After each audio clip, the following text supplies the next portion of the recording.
Quella cuciniamo insieme ad Andrea, marmellata di cedri. Curiosi? E allora? Amonin in cucina. E rieccoci per un altro appuntamento goloso. Cosa andremo a fare oggi? Come appunto diciamo nella intro, una marmellata di cedri. Molti di voi diranno, ma un po' insolita come tipologia di marmellata, e obiettivamente è abbastanza insolita perché non è usuale farla. Io la faccio perché poi nel video seguente vi presenterò un dolce tipico palermitano che, ahimè, si è estinto perché non si usa più farlo da almeno una quindicina d'anni, ma è un dolce talmente buono e che merita veramente di essere comunque ricordato e poter dare la possibilità a chi non l'ha mai assaggiato di poterlo tranquillamente riprodurre. Non vi svelo nulla, quindi se siete incuriositi, ovviamente nella descrizione di questo video troverete il link che vi proietterà poi nel video di questo straordinario dolce estinto. Allora, ci occorrono dei cedri verdi. Perché verdi? La particolarità di questa marmellata, oltre ad avere questo colore molto bello, questo verde brillante, ha la particolarità, dicevo, di essere molto, ma molto intensa dal punto di vista del sapore agrumato. Il cedro verde, come poi alla fine anche il limone, si presta moltissimo per determinati tipi di preparazione, dove il fine ultimo è appunto quello di avere un sapore molto intenso di agrume. Perché la buccia verde rispetto a quella gialla ha questa intensità? Perché è molto, ma molto più ricca di oli essenziali. E voi sapete benissimo che gli oli essenziali sono quelli che poi vanno a conferire profumo e sapore al piatto finale. Per cui procuratevi dei cedri verdi, il periodo è appunto questo, tra ottobre e novembre, e potete tranquillamente cimentarvi in questa ricetta semplicissima, ma allo stesso tempo veramente gustosa. Per poi magari, perché no, provare a replicare questo dolce, ahimè, estinto.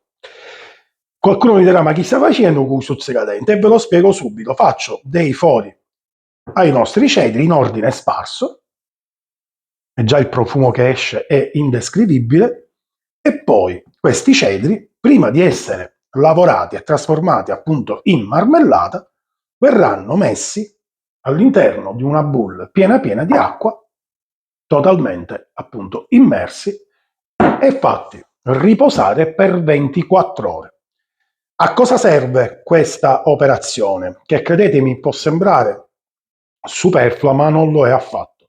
Questa operazione serve a far fuoriuscire tramite questi fori quel sapore amaro che può avere il cedro, specialmente perché ancora non è maturo.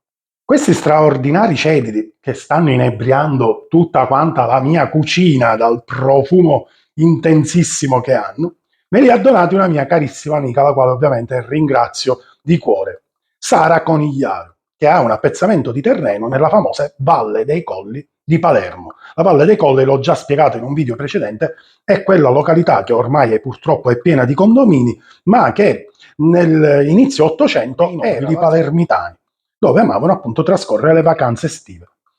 Ed era ricchissima di agrumi, cedri, limoni, mandarini, arance, c'era veramente di tutto. Allora, come vi dicevo, effettuate questi fori dentro questa ciotola piena piena di acqua fredda, fredda temperatura ambiente, e ponetela in frigorifero 24 ore. Io ho appena terminato di perforare tutti i nostri cedri e non mi resta altro appunto che trasferirla in frigorifero e ci vediamo tra 24 ore. Aracio, 24 ore sono per me, per voi soltanto pochi secondi, quindi pazientate ancora pochi secondi e poi continueremo insieme questa fantastica ricetta della marmellata di cedri. Visto? 24 ore sono volate. Allora, usciamo i cedri dal frigorifero che abbiamo messo il giorno prima, pentola piena d'acqua e trasferiamo i cedri all'interno della pentola.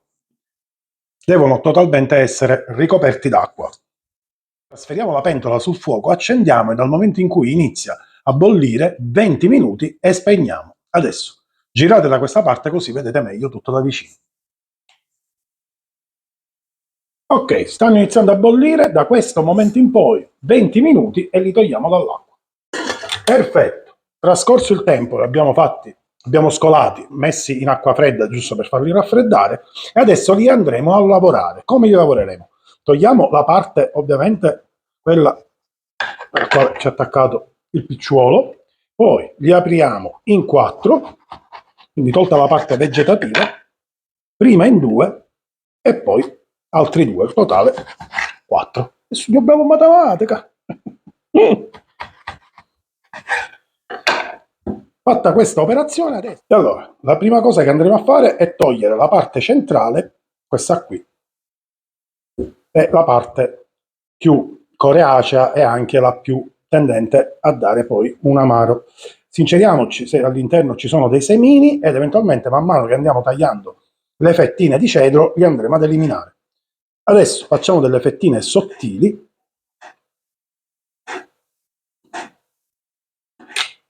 I cedri sono stati tagliuzzati, ho deciso poi di non farli tutti quanti piccolini, ne ho lasciato qualche pezzettino un po' più grossetto, cicciotto, perché poi voglio vedere in cottura realmente la resa qual è. Eventualmente con un mini primer si possono sempre dare un paio di botte e si rimpiccioliscono.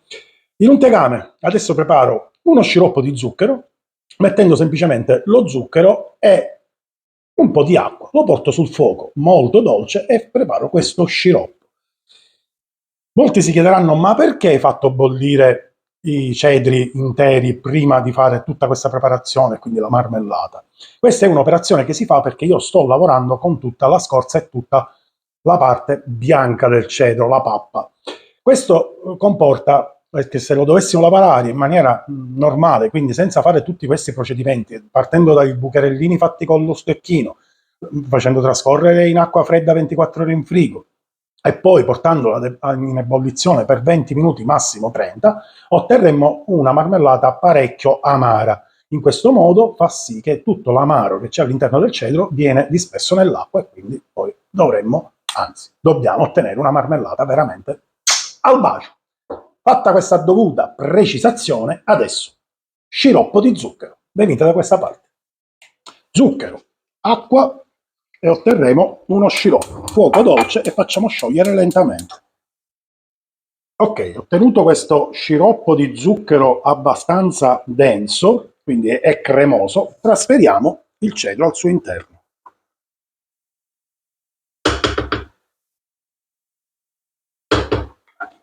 E poi aggiungiamo il succo di un limone.